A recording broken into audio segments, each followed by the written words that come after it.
देखो भाई, ये ईंटें बजा रखी है और ये बाबू साहब की मूर्ति है। हाथ ये भी तोड़ रखा है, ये देखो।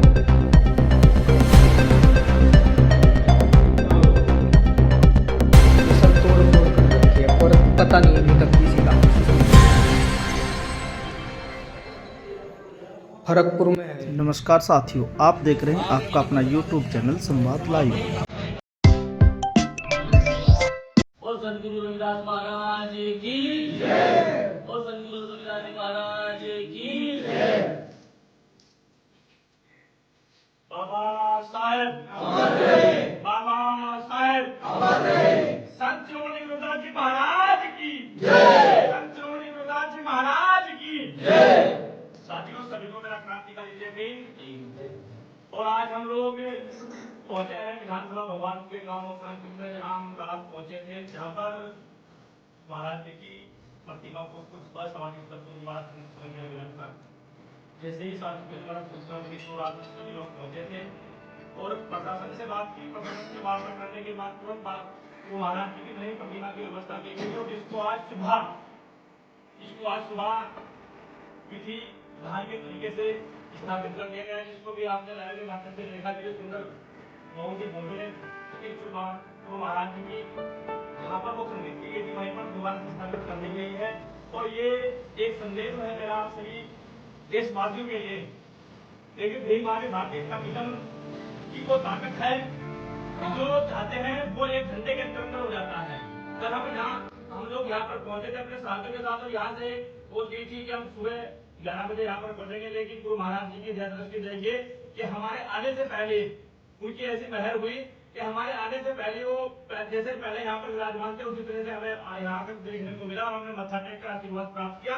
और मैं आशा ही नहीं, उम्मीद है पूरी की जहाँ पर भी इस तरह की एट्रोसिटी या तुच्छ मानसिकता रखने वाले जो और समानता की बात करते हैं, जो जातियों में विश्वास करते हैं, क्योंकि 650 साल पहले गुरु रविदास जी महाराज जी ने कहा था कि ऐसा चाहो राज जहाँ मिले सबन छोड़ बड़े सब संपत्ति रविदास रहे प्रसन्न।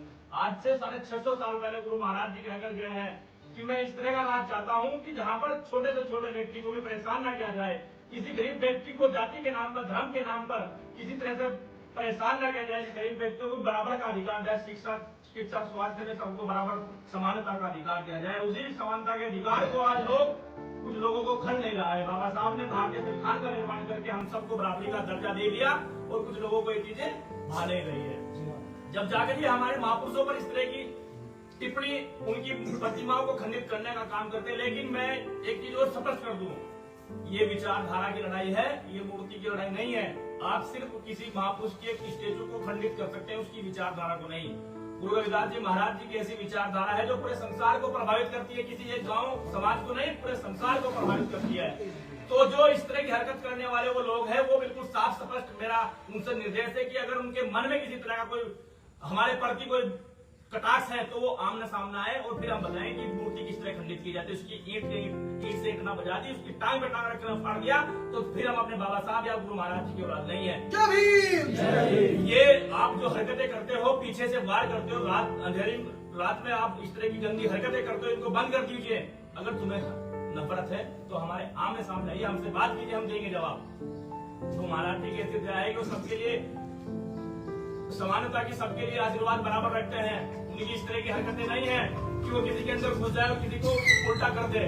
उन्होंने दया भावना से इस देश में अपना राज स्थापित किया, जो राज था बहुजनों का राज, जिसको वो 650 साल पहले बताकर गए हैं। आज बाबा साहब ने उनको कायाकल्प करते हुए भारतीय संविधान में लिखकर हमको दे दिया, तुम लोगों के चूड़े हिलते, तुम लोगों के पेट में दर्द होता है। लेकिन ये दर्द अभी आगे और बढ़ेगा, क्योंकि ये बहुजन के समाज के लोग, ये शोषित पीड़ित वंचित समाज के लोग अब इकट्ठा होकर अपनी लड़ाई को और अपने हक अधिकारों को समझने लगे हैं। और जो इनके समाज की बात करेगा, जो इनके हक अधिकारों की बात करेगा, उसके साथ ये कंधे से कंधा मिलाकर चलने लगे हैं। तो मैं ज्यादा कुछ ना कहते हुए यही कहूंगा कि देखिए, ये तो सिर्फ ग्राम विधानसभा के विधानसभा भगवानपुर गाँव खड़गपुर का एक छोटा सा मामला था, जहाँ पर गुरु महाराज जी की तस्वीर को खंडित किया गया था और तत्काल पर बौद्धों को रूप से स्थापित किया गया है। और शासन प्रशासन से हमारी बात है, उन्होंने अज्ञात में मुकदमा दर्ज कर दिया है, जिसकी जांच उन्होंने शुरू कर दी है। जो भी दोषी होगा वो बख्शा नहीं जाएगा।